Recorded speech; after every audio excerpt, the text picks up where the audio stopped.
Haji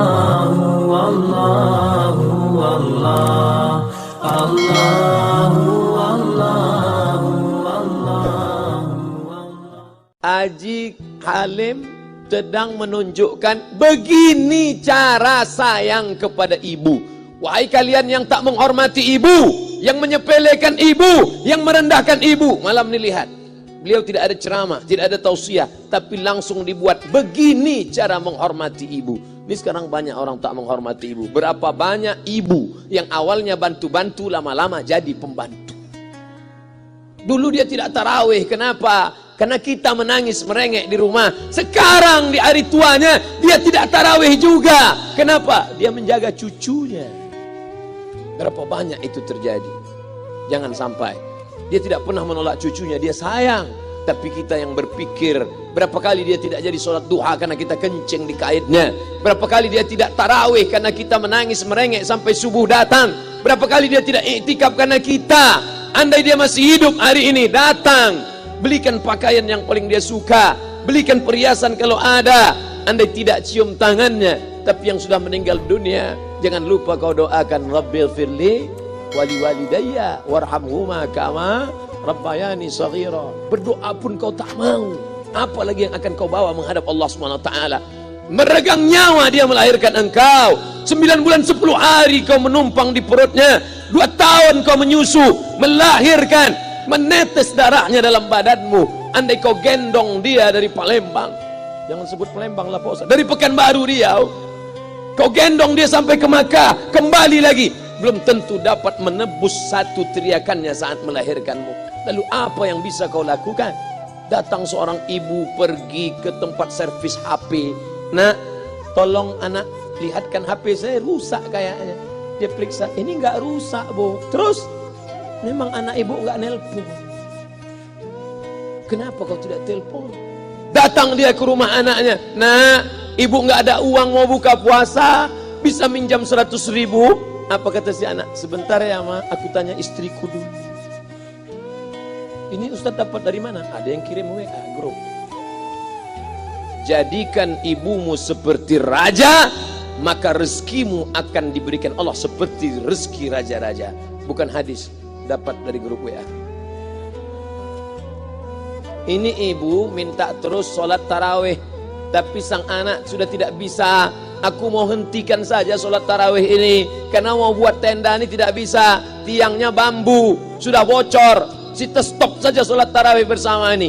Apa kata si ibu? Buatlah sholat tarawih terus, nanti Allah akan berikan engkau gedung yang besar. Dengan gedung besar itu kau akan tetap sholat tarawih. Mana gedung besar itu? Inilah dia gedung besar. Langsung dikabulkan Allah Subhanahu wa ta'ala. Karena setelah Allah langsung orang tua. Wa qadha rabbuka alla ta'budu illa iyyah. Allah sudah wajibkan engkau menyembah Allah. Setelah Allah, wa bil walidaini ihsana. Kedua orang tua. Jangan kau lawan ibumu. Kayak anak-anakku, jangan kau lawan ibumu. Karena kau lawan ibumu, kau tak pernah mencium kebahagiaan. Walaupun hartamu banyak, kau akan berenang dalam air mata penderitaan sampai kematian datang. Ada pezina hidup di dunia senang, ada pecandu narkoba hidup di dunia senang, tapi orang yang durhaka tetap dapat dosanya dibalas Allah di akhirat. Di dunia coba dapat. Ustaz, kalau di akhirat dapat, di dunia dapat, untuk apa lagi di dunia? Yang di dunia itu DP-nya. Nanti di akhirat akan kau dapatkan cash-nya. Oleh sebab itu jangan main-main dengan ibu. Datang seorang laki-laki, ya Rasulullah, izinkan aku mati syahid. Karena orang yang mati syahid itu tidak akan merasakan sakratul maut illa kal qars, seperti cubitan pada tangan. Izinkan aku mati syahid, karena kalau aku mati syahid tidak akan ada azab kubur. Izinkan aku mati syahid, karena kalau aku mati syahid tidak akan ada hisab, langsung masuk surga. Nabi bertanya, alaka min ummin, ibumu masih hidup? Ibumu ada di rumah? Ya. Ilzam rijlaiha fathammal jannah, urus tapak kakinya, akan kau dapati surga di sana. Tak perlu kau mati syahid, tapak kakinya kau urus, kau dapati surga di sana. Kalau tapak kakinya kau urus dapat surga, apalagi kau urus kepalanya, apalagi kau urus badannya. Pulang dari sini, urus ibumu, mandikan dia, belikan pakaian yang baik, cari makanan kesukaannya. Kalau dia sudah meninggal, maka kau datang ke sana, langsung dapat tisu, Bapak Ibu yang dimuliakan Allah Subhanahu wa taala. Ini Ustadz suaranya menggelegar nih, marah apa? Enggak, saya tak marah. Terus dikasih Haji Alim buka nasi kuning tadi, makanya suara menggelegar. Dimasukkan Pak Kapolda daging sama ayam 3. Masya Allah, ini kari Palembang nih Pak Ustadz. Mantap, menggelegar suara kita di rumah. Bapak Ibu yang dimuliakan Allah Subhanahu wa taala, datang seorang laki-laki, kata Nabi sallallahu alaihi wasallam, nanti akan ada laki-laki yang datang kemari minta doanya kabul. Sahabat heran, kami yang hidup sama Nabi, kami yang perang sama Nabi, kami yang jihad sama Nabi, kenapa mesti minta doa dia? Dia tidak pernah ketemu Nabi. Pokoknya nanti kalau dia datang, minta doa sama dia. Setelah Nabi SAW meninggal, barulah dia datang. Orang itu bernama Uwais Al-Qarni. Kenapa doanya makbul? Dia merawat ibunya. Kalau ibumu kau rawat, doamu dikabulkan Allah Subhanahu wa taala. Apa yang kita lihat malam ini adalah buah bakti kepada seorang ibu. Ya Rasulullah, man ahaqqun nas bi husni sahabati? Siapa yang paling layak mendapatkan baktiku? Ummuka. Siapa lagi? Ummuka. Siapa lagi? Ummuka. Ibumu. Summa man? Siapa lagi? Abuka. Kami, Ustadz, Jenderal Bintang 5, alim ulama, kami hanya dapat 1, sedangkan kalian ibu dapat 3. Ibumu. Kenapa ibu dapat 3? Karena ibu bisa melakukan 3. Ibu mengandung, ibu melahirkan, ibu menyusukan. Kalau bapak mau dapat 3, coba yang 3 ini. Pulang dari sini, pergi ke tempat jual kelapa muda, beli 1. Jangan dibelah, ikat di perut 9 bulan 10 hari.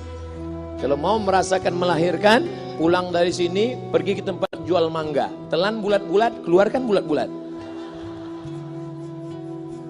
Emang enak jadi perempuan. Mereka luar biasa. Tanya ibumu, berapa kali dia meninggalkan puasa Ramadan? Saat mengandung engkau, 30 hari dia tak puasa. Saat menyusukan tahun pertama, 30 hari dia tak puasa. Saat menyusukan tahun kedua, 30 hari dia tak puasa. Saat dia mau ganti qadha tahun berikutnya, adik mau menyusul. Hari ini dia belum mengqadha puasanya, dia terhutang di hadapan Allah. Lalu apa yang bisa kau lakukan? Malam ini betul-betul disadarkan. Alhamdulillah, ibu saya masih hidup, umurnya 70 tahun. Saya akan pulang dari kajian malam ini. Nampaknya malam ini saya yang ceramah, saya yang tausiah, tapi saya mengambil pelajaran. Pulang dari sini saya akan lebih sayang pada emak saya. Saya lebih cinta kepada ibu saya. Saya malu, saya hanya pandai berceramah, berkata, tapi orang sudah mengamalkannya langsung.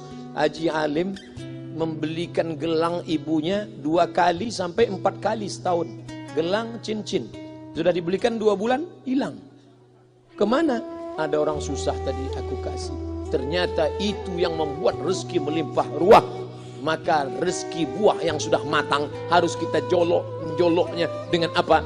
Dengan berbakti kepada ibu. Bapak Ibu yang dimuliakan Allah, saudara-saudaraku yang dimuliakan Allah Subhanahu wa taala. Ibu ini luar biasa. Sampai ibu, Ustaz jangan nunjuk pakai tangan kiri lah. Oke, pakai kanan.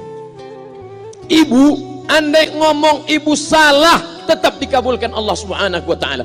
Ada seorang ibu memanggil anaknya, "Ya Juraij, wahai Juraij." Anaknya sedang beribadah. Ibadah pada Allah atau nyambut ucapan ibu? Allah lebih mulia, dia diam. "Ya Juraij." Dia tetap diam. "Ya Juraij." Dia tetap diam. Dia tidak jawab seruan ibunya. Sampai akhirnya ibunya berkata, apa kata ibunya? "Allahumma la tumitshu hatta turihi wujuhal mumisat." Jangan matikan Juraij sebelum matanya melihat wanita, maaf, tunasusila. Jangan matikan Juraij sebelum matanya melihat wanita tunasusila, WTS PSK, orang nakal, orang jahat. Tidak mungkin ahli ibadah matanya melihat orang jahat. Tapi takdir berkata lain. Tak lama setelah ucapan sang ibu, ada seorang WTS PSK hamil, tidak diketahui suaminya, ditangkap, ditanya, "Siapa yang menghamilimu?" Apa kata si perempuan? "Yang menghamiliku adalah Juraij." Sampai Juraij ketika difitnah, perempuan wanita susila itu ditanya, "Siapa yang menghamilimu?" Ternyata dia berkata, "Juraij." Akhirnya mereka menangkap Juraij. "Juraij, ternyata engkau selama ini pura-pura saja menjadi pelaku ibadah. Engkau ternyata sudah menghamili perempuan ini." Mereka menghancurkan tempat ibadah Juraij. Tapi kemudian Juraij sabar. Dia katakan, nanti tunggu anak itu lahir, kalian baru tahu. Setelah tak lama anak itu pun lahir. Dan mereka bertanya kepada anak kecil yang belum bisa bicara, ya gulam, wahai anak kecil, man abuka, who is your father? Siapa bapakmu? Hai anak kecil, siapa bapakmu? Juraij menusuk pusar anak itu dengan telunjuknya. Dia mau tunjukkan kepada orang ramai bahwa dia tidak salah, dia tidak pezina, dia tidak melakukan perbuatan dosa. Ya gulam, hai anak kecil, man abuka, siapa bapakmu? Apa kata anak kecil itu? Cowboy, sapi, boy penjaga sapi, pengembala sapi. Bapakku pengembala sapi. Barulah orang Yahudi tahu ternyata ra'il ghanam yang menghamili PSK perempuan jahat tadi adalah penggembala sapi. Lalu kenapa fitnah itu terjadi? Allah mengabulkan doa si ibu sebelum Juraij mati. Matanya pernah melihat wanita tuna susila. Oleh sebab itu ibu jangan sampai kalau marah sama anak memanggil anak dengan kata-kata yang tak baik. Setan, hantu. Kalaupun marah panggil dia, calon wali kota. Sini sebentar. Kalau marah betul, calon gubernur. Sini sebentar. Doa ibu dikabulkan Allah Subhanahu wa taala. Saya setahun setiap bulan Februari ceramah di Kuala Lumpur seminggu. Kuala Lumpur, Selangor, Sarawak, Kuching, kemudian Malaka, Ipoh, Negeri Sembilan. Ketika saya tausiah datang ibu-ibu makcik Malaysia. Assalamualaikum. Waalaikumsalam. Ustaz Somad. Ya. Saya nak jumpa dengan emak Ustaz. Loh, ngapa jumpa emak saya? Jumpa saya lah. Ustaz pasti dididik oleh seorang ibu. Saya ingin jumpa ibu Ustaz. Saya sangka dia mau jumpa saya. Ternyata ibu di tengah para habaib, diambil diri seorang profesor, dibalik diri seorang gubernur, wali kota, Kapolda. Di dalam diri mereka ini adalah orang-orang luar biasa, tapi dilahirkan oleh perempuan-perempuan yang super luar biasa. Betul? Mereka ini semua dibesarkan perempuan. Makanya ada ungkapan al-jannatu tahta aqdamil ummahat, surga di bawah telapak kaki ibu. Tapi ada yang mengatakan itu dulu Pak Ustadz, sekarang sudah berubah, surga di bawah telapak kaki babysitter. Karena banyak yang menitipkan anaknya kepada penitipan anak. Jangan bu, walaupun kau wanita karir, tidak seberapa itu. Tidak dapat kau tebus kehilangan masa-masa manja mereka dengan pendidikan. Ini banyak ibu-ibu sekarang sudah tidak lagi mengurus anaknya. Padahal 6 tahun pertama, the golden age, usia emas, ibu harus ikat hubungan emosional dengan anak. 2 tahun pertama, susukan. 2 tahun kedua, lompat-lompat, lari-lari, lucu-lucu. 2 tahun ketiga, mulai menghafal surat-surat pendek. Umur 7 tahun, baru dia sholat. Begitu. Sekarang banyak. 2 tahun pertama, dia titipkan ke Al-Baqarah, sapi betina. 2 tahun kedua, dia titipkan ke PAUD dan BUUD. 2 tahun ketiga, dia titipkan ke TK. Akhirnya anak putus kontak. Setelah anak remaja, baru ibunya nanya, Ustadz, kenapa anak saya lebih mau curhat sama pacarnya daripada sama saya? Karena anak sudah lost contact, putus hubungan dengan ibu. Itulah yang dulu dikejar dengan wanita karir. Pergi pagi pulang petang, peras keringat, banting tulang, tunggang langgang, lintang pukang. Tak dapat kau tebus dengan apapun. Oleh sebab itu, kalau kau sayang kepada mereka, besarkan mereka. Nanti setelah dia SMP, kau tetap bisa berkarir, tetap bisa apapun. Tapi usia emas ini tetap jaga mereka. Di balik anak-anak yang luar biasa, ada ibu yang luar biasa. Di mana letak ibu luar biasa itu? Inilah dia, ibu-ibu semua insya Allah. Amin.